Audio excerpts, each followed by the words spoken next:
నమస్తే రమగారు. నమస్తే జయ. రమగారు, నెల సంపాదన అనుకుందాం. నెలంతా కష్టపడితే మంత్ ఎండ్లో మనకు శాలరీ పడుతుంది ఫస్ట్లో కదా. మళ్ళీ నెలంతా కష్టపడతాం, మన అవసరాలను తీర్చుకుంటాం, మళ్ళీ మామూలే. నెలంతా కష్టపడటం, శాలరీ రావటం, మన అవసరాలు తీర్చుకోవటం. ఇంకా ఇదే నా జీవితం.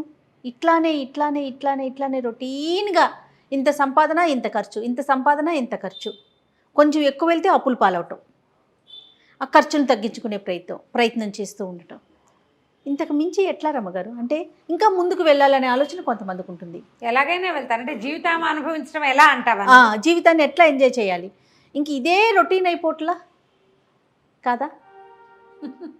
పొద్దున్న జీవులు అంతే, వేతన జీవులు అందరి పరిస్థితి ఇదే కదా జయ. ఎవరైనా లెగ్సామా, రెడీ అయ్యామా, ఆఫీస్కి వచ్చామా, వర్క్ చూసుకున్నామా, ఇంటికి వెళ్ళామా, తిన్నామా, పడుకున్నామా, మళ్ళీ లెగ్సామా, రొటీన్. మంత్ ఎండ్ వరకు వెయిట్ చేస్తామా, శాలరీ వచ్చిందా, మళ్ళీ నెలంతా కష్టపడాలి. నువ్వు పెద్దగా ఇందులో పొదుపు చేయగలిగేది అది కూడా ఏముండదు. అవునవును, అంటే ప్యాకేజీని బట్టి ఉంటుంది అనుకోండి. ఆఫ్ కోర్స్ మరీ లేదు అని అనుకోవటానికి కూడా లేదు. ఇవాళ రేపు శాలరీస్ కూడా హైలోనే ఉంటున్నాయి, దానికి తగినట్టు ఖర్చులు కూడా ఎక్కువే ఉంటున్నాయి. దాంతోపాటు ఈ రొటీన్ వల్ల మనం జీవితాన్ని ఆస్వాదించలేకపోతున్నామేమో. అంటే మనం ఎట్లా ప్లానింగ్లో ఉండాలి కదా జయ. జీవితం ఆస్వాదన అంటే ఈ రోజంతా పని చేస్తావు. నువ్వు చెప్పు, నువ్వు పొద్దున్న లేచేస్తావు, నువ్వు ఆఫీస్లో నవ్వవు, పూర్తిగా ఎంజాయ్ చేస్తాం మేమైతే కదా. ఫీల్డ్లో ఉన్న వాళ్ళు ప్రతి ఒక్కరికి అర్థమవుతుందండి. ఏదో ఆన్ స్క్రీన్ కూర్చున్న కాసేపే తప్ప నిజంగా చాలా సంతోషంగా పనిచేసేది ఏదైనా ఉంది అంటే మీడియా ఫీల్డ్ రమ్మగారు. 100% కదా. నీ సంగతి కాదు, ఆఫీస్ వర్కులు ఉంటారు, వాళ్ళైనా ఎవరితోటైనా మాట్లాడకుండా, ఓ టీయో కాఫీయో తాకుండా, ఏమీ చేయకుండా మెషిన్ల లాగా ఎవ్వరూ పనిచేయరు, చెయ్యొద్దు కూడా. అవును, పక్కన అక్కడ మాట్లాడతాము, ఏదో చేస్తాము, మధ్యలో ఎవరైనా కాల్ చేస్తారు, రేపటికి ఆలోచన చేస్తాము, మధ్యాహ్నం లంచ్ ఎవరికి కూర్చుంటాము, కబుర్లు చెప్పుకుంటాము, ఒకళ్ళతో ఒకళ్ళు పంచుకుని తింటాము. నువ్వు మెషిన్ లాగా ఉండి దానికి బాధ్యత ఎవరినో తీసుకోమనకూడదు. నిన్ను నువ్వు ఎంగేజ్ చేసుకో సరదాగా. జీవితంలో చిన్న చిన్న ఆనందాలు తీసుకో. అందమైన జీవితం పుస్తకం కథ చెప్పాం మనం, దాన్ని చదవండి. జీవితాన్ని చిన్న స్కేల్లో కూడా ఎలా సంతోషంగా ఉండొచ్చు. పొద్దున్నే వెళ్ళేటప్పుడు చక్కగా ప్రశాంతంగా భార్యను విసుకుంటూ, పిల్లల్ని కసురుకుంటూ కాకుండా చక్కగా చిన్నపిల్లాడు ఉంటే వాడిని ముద్దు చేసుకుని వాడితో కాసేపు ఆడుకుని, ఆమెకి ఏదైనా ఇంట్లో పనిచేసి, ఆడవాళ్ళు అయితే మగవాళ్ళతో కాసేపు కబుర్లు చెప్పి, కలిసి కాస్త ఒక కప్పు కాఫీ తాగి ఇద్దరు 5 నిమిషాలు మాట్లాడుకుని వాళ్ళ ప్లాన్ ఆఫ్ యాక్షన్ ఏమిటని చెప్పుకుని జీవితాన్ని ఎంజాయ్ చేయలే? నువ్వు చేసావా? ఖచ్చితంగా అయిందా? ఆఫీస్కి వెళ్తావు, వెళ్ళిన తర్వాత కూడా వర్క్ని సంతోషంగా తీసుకో. ఇదే నా జీవితం. అది ఎప్పుడు వస్తుందో తెలుసా రమ్మగారు? దాని మీద ఇష్టం ఉండాలండి. మనం చేసే పని మీద కనుక మనకి ప్రేమ ఉందంటే ఖచ్చితంగా ఎంజాయ్ చేస్తాం రమ్మగారు. ముందు ఒకవేళ లేదు నీకు, కానీ అదే నీ జీవితం, అదే అలవర్చుకోవాల్సిందే. అలవర్చుకోవాలి ఖచ్చితంగా. నెల తిరిగేసరికి నీకు ఒక ముద్ద అన్నం, నీ ఇంట్లో కావాల్సిన వస్తువులు, నీ నెల జీవితపు ప్రమాణానికి సరిపడా డబ్బిచ్చేదాన్ని నువ్వు ప్రేమించక ఏం చేస్తావో చెప్పు నాకు. ఖచ్చితంగా ఇష్టమేమిటి, అయిష్టమేమిటి? అదే కదా, బోడిష్టం. అంతే. నీ ఇష్టాలేమిటి? దానివల్ల నీ జీవిక, నీ ఇల్లు, నీ వాకిలి, నీ సంసారం నువ్వు నడుస్తున్నప్పుడు నువ్వు తప్పకుండా దాన్ని ప్రేమించి తీరాలి. ఒక్క మాట అండి, కొంతమందిని చూశాను రమ్మగారు, ఉసూర్మియాల్లాగా పనిచేస్తారండి. నెల వచ్చేసరికి చక్కగా జీతం కావాలి, రోజు పనికొస్తావు, ఎక్కడ ఇంట్రెస్ట్ ఉండదండి. ఇది నచ్చలేదు, ఇది బాగోలేదు, కానీ తప్పక నా కర్మ, నేనేం చేయను, ఇక్కడే ఉండాల్సి వస్తుంది. ఈ పని కాక ఇంకేదో ఊహించుకుంటారు, ఇంకేదో కంపెనీ, ఇంకేదో చేసేదాన్ని ఏడవలేకపోతారు. నువ్వు కమిటెడ్గా పనిచేస్తే నీకు కావాల్సింది ప్రకృతి దానంతట అదే 100% రమ్మగారు. ఇంకొకసారి చెప్పండి. కమిటెడ్గా మనం ఏ పనైనా సరే చేస్తే నీకు కావాల్సింది, రావాల్సింది అన్నీ ఇస్తుంది ప్రకృతి. ప్రపంచం నిన్ను చూస్తూ ఉంటుంది. నువ్వు దాని నుంచి వచ్చే అన్ని ప్రివిలేజెస్ తీసుకుంటావు, దాని మీద ఇష్టం నీకు. అది చాలా తప్పు. అవునండి, ఇది మనుషులకు కూడా వర్తిస్తుంది జయ. అవును రమ్మగారు. భార్యల దగ్గర నుంచి అన్ని సర్వీసులు తీసుకుంటారు, వాళ్ళకి ఇవ్వవలసిన ఏ కేరు ఇవ్వరు, ప్రేమను చూపించరు. తప్పు. నీకు కావాల్సిన రోజున నీకు లభించదు. అది భార్యలు కూడా అంతే. మగవాళ్ళ దగ్గర సంపాదనలు అన్నిటి ఎంజాయ్ చేస్తారు. వాళ్ళ డబ్బు, వాళ్ళ సంపాదన, వాళ్ళు ఇచ్చే అన్ని రకాల ఫెసిలిటీ తీసుకుని ఆ మనిషిని అయిష్టం, వాళ్ళని ప్రేమించరు, వాళ్ళతో కమిటెడ్గా ఉండరు. తప్పు కదా. అవును కదా. మనుషులు చేయకూడని పని మనం అది చేస్తున్నామంటే మనం ఏమిటో మనమే చూసుకోవాలి. కమిట్మెంట్ అనేది ఎప్పుడు కూడా నిన్ను సంతోషపెట్టే విషయం. నువ్వు జీవితాన్ని అనుభవించడం అంటే కమిటెడ్గా ఉండటం.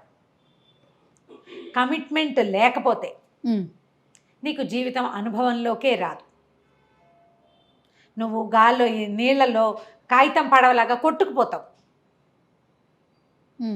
కొట్టుకుపోవాలా, నిలబడాలా జయ? ఖచ్చితంగా స్ట్రాంగ్గా నిలబడాలండి. నిలబడాలంటే నువ్వు కమిటెడ్గా ఉండాలి. మొదట అది ఆలోచించుకోవాలి. అది మనం చేసే ప్రతి చోట, అంటే ప్రతి చోట, మన నిత్య జీవితంలో ప్రతి విధానంలోనూ ఉండాలి. అక్కడి నుంచి విసుకులు, కసుకులు, చిరాకులు, పరాకులు, చీదర, లేకపోతే స్ట్రెస్ వీటితోటి చేయొద్దు. వాటిని తగ్గించుకోండి. వాటిని మేనేజ్ చేయడానికి మీ జీవితానికి మీతో పాటు ఆలంబనగా ఇంకా గుంపు ఉంది కదా. అవునవును. ఒక మనిషి సంఘజీవి కదమ్మా. అవునండి. పెద్ద సమూహం కదా, మనకి చిన్నదే మన సమాజం ఉంటుందా. నువ్వు ఒక చోట వర్క్ ప్లేస్లోకి వెళ్తే అక్కడ ఉన్నది ఒక సమాజం, నీతో ఉండేవాళ్ళు. నువ్వు ఇంటికి వస్తే ఇక్కడ ఉన్నది ఇది ఇంకో సమాజం. నీ జనరల్ థింగ్స్ ఉంటాయి. నీ తాలూకు చుట్టాలు, పక్కాలు, నీ మంచి కోరుకునే వాళ్ళు, స్నేహితులు, శ్రేయోభిలాషులు, పక్కింటి వాళ్ళు, వెనకింటి వాళ్ళు కనపడితే గుడ్ మార్నింగ్ అనేవాళ్ళు, హాయ్ అనేవాళ్ళు. వాళ్ళు చాలరా మనకి. వాళ్ళతో హాయ్ అను, సంతోషంగా నిష్కపటంగా మాట్లాడు. అదే నీ జీవితానుభవం. నువ్వు జీవితాన్ని అనుభవించడం అంటే ఏమిటి? తాగి తందనాలు ఆడడం కాదు కదా. అదే కదా, సంతోషంగా ఉండటం. ఎవరైనా వెళ్తూ హాయ్ అంటే నీకు ఎట్లాంటి సంతోషం వస్తుంది? వస్తుందా, రాదా? ఖచ్చితంగా ఫేస్ చేస్తాం కదా రమ్మగారు. కదా. ఒకవేళ రాదని ఎందుకు నాకు సంతోషం రావట్లేదు అని ప్రశ్నించుకో. అది మనలో లోపం ఉన్నట్టే కదా. గ్యారంటీగా నీకు ఎవరైనా పలకరించినా నువ్వు మొహం మార్చుకునే ఉంటావంటే మొహం మాడుపు నీ ప్రత్యేకత అనుకో. ముందు దానికి రిపేర్ చేసుకో. కొన్ని సందర్భాల్లో రమ్మగారు మాట్లాడితే సమస్య తీరిపోతుంది. ప్రతిదానికి అరిచి కేకలు పెట్టే అక్కర్లా. కానీ అలా మాట్లాడడం, దాన్ని కూడా మనం స్ట్రెస్గా ఫీల్ అయ్యి అది ఎదుటి వాళ్ళ మీద తోసేస్తూ ఉంటాం కదండి. స్ట్రెస్గా ఫీల్ అయిపోతాం. అవును, అక్కడ మాట్లాడొచ్చు, ఆ సమస్య అక్కడతో తీరిపోతుంది. కానీ అలా తీసుకో. తర్వాత మనం జీవితాన్ని ఇలా నెలసరి సంపాదనలతోటే ఉంటే మనం ఎట్లా అనిపిస్తుంది. మీరు ప్లాన్ చేసుకోండి సరిగ్గా. ఎట్లా అంటారు? ఇప్పుడు నీకు 50,000 నీ జీతం అనుకో. నీ ఖర్చులు ఒక 40,000, ఒక 10,000 నువ్వు సేవ్ చేయగలవు. ఒక 5 తగ్గించు, 35 చెయ్యి. ఇట్లా ఒక 6 నెలలు చేశాక ఒక చిన్న ట్రిప్ వెళ్ళు నువ్వు దాచిపెట్టిన డబ్బులతోటి. ఇక ఉద్యోగపు హైరానా ఏమీ లేదు. ఒక 1 వీక్ పాటు అంతే. అమ్మ నాన్నని తీసుకెళ్ళు, భార్య పిల్లల్ని తీసుకెళ్ళు, అన్నయ్య వదిన అక్క బావ అలా కలిసి వెళ్ళు. ఎప్పుడైనా ఒకసారి సడన్గా చుట్టాలు వేరే ఊళ్ళో ఉంటే ఒక 4 రోజులు పిల్లల్ని తీసుకుని వెళ్ళిరండి. మీ జనరల్ సేవింగ్స్ కాకుండా ఇలా కొంచెం సేవ్ చేయండి. ఒక సడన్ ట్రిప్ ప్లాన్ చేసుకోండి. స్నేహితులతో కలిసి వెళ్ళండి. తాగటం తినటం నువ్వు ఒకడివే కాదు, కుటుంబంతో ప్రాక్టీస్ చేయండి. ఇప్పుడు మన సమస్య ఏంటంటే జయ, మనకి సమాజాలు చిన్నవి.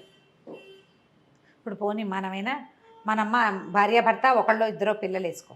మన కజిన్స్ కూడా 25 మంది లేరమ్మా. ఇప్పుడు లేరు కదా.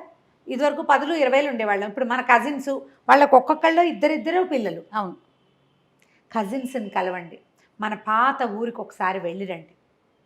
మనతో పాటు చిన్నప్పుడు కలిసి చదువుకున్న వాళ్ళంతా ఎక్కడెక్కడున్నారు, ఏమేం చేస్తున్నారో కనుక్కోండి. ఎవరైనా మనకంటే చాలా బాగుంటే అసూయపడద్దు, సంతోషపడండి. వాడిని చూసి మోటివేట్ అయ్యి మనం కూడా అట్లా చేయాలనుకోండి. జీవితాన్ని అనుభవించడం అంటే ఇది. ఏ పని లేకుండా ఉండటం జీవితాన్ని అనుభవించడం అని పొరపాటును కూడా అనుకోవద్దు. జీవితాన్ని పని చేస్తూ ఆస్వాదించాలి. పని చేయకుండా కూర్చుంటే జీవితం స్టాగ్నేట్ అయిపోతుంది. కాలంలో నీళ్లు కట్టేసావు, ఏమవుతాయి? మురిగిపోతాయి కొన్నాళ్ళకి. ప్రవాహమే కదా దాని అందము. వెళ్తూ ఉండాలి. ఆ వెళ్ళటంలో పని ఉంది, పాట ఉంది. సో రొటీన్ లైఫ్లో చిన్న చేంజెస్ చేసుకోండి. చిన్న చేంజెస్ చేయండి. రెగ్యులర్ సేవింగ్స్ కంటే కూడా ఒక డిఫరెంట్ సేవింగ్. ఎప్పుడు ప్రతి వారం ఒకే చోటకి వెళ్ళి తింటాము, ఒకే చోట ఉండటము, ఇంట్లోనే పడి ఉండటము కాకుండా ఫర్ ఏ చేంజ్ ఏదైనా చేయండి. కొత్తగా ఆలోచించండి. ఎప్పుడు చూడండి ప్లేసులకి. అందరూ వెళ్ళే ఒక పార్కుకే వెళ్ళకండి, ఇంకెక్కడికైనా వెళ్ళండి. 4 అడుగులు వేసి నడవండి. భార్యాభర్త కలిసి యోగా క్లాస్కి వెళ్ళండి.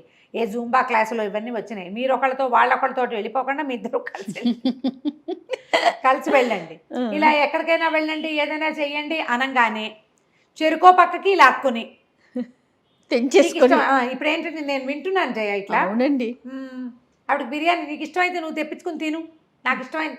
ఇలాగే నీకు ఇష్టమైన చోటుకి నువ్వు వెళ్ళు, నాకు ఇష్టమైన చోటుకి నేను వెళ్తాను. ఇక నువ్వు కుటుంబం నా బొంద. కొన్నాళ్ళకి ఆవిడకి అక్కడ ఫ్రెండ్స్, ఈయనకి ఇక్కడ ఫ్రెండ్స్.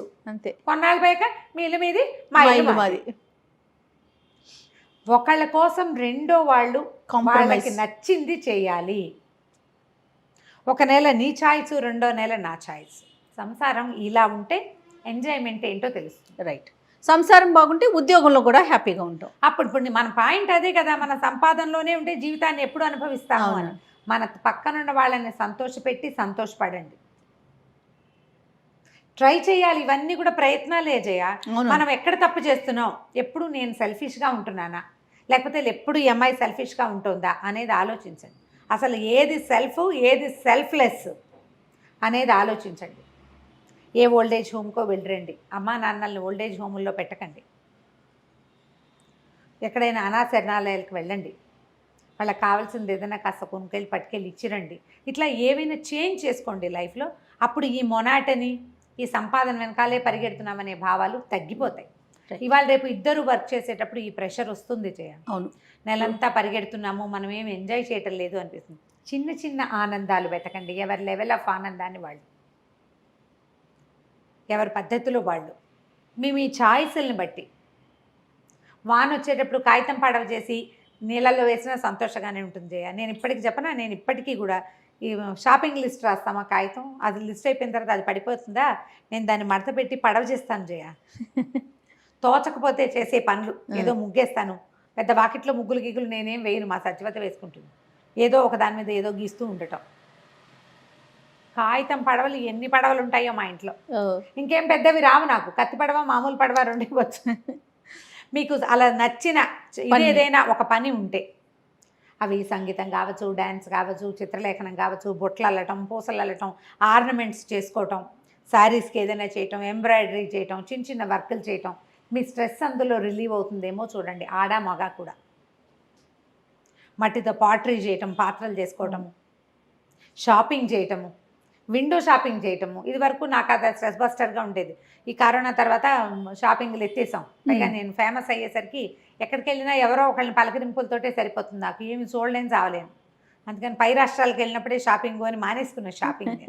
మరి ఏం చేస్తాం, అదే చిన్న చిన్నవి చెయ్యండి. చక్కగా మార్కెట్కి వెళ్ళి ఫ్రెష్ కూరలు తెచ్చుకుని వంట చేసుకోవటం. వంట చేయొచ్చు స్ట్రెస్ తగ్గడానికి. భార్యాభర్త ఇద్దరు కలిసి వంట చేయండి. ఓసారి నువ్వు, ఓసారి నేను, పొద్దు నువ్వు, సాయంత్రం నేను లాంటివి పెట్టుకోండి. జీవితాన్ని అనుభవించడం అంటే ఏమిటో మీకు అర్థమవుతుంది. తప్పకుండా రమ్మగారు చాలా పాయింట్స్ చెప్పారు. నమస్తే అండి. నమస్తే.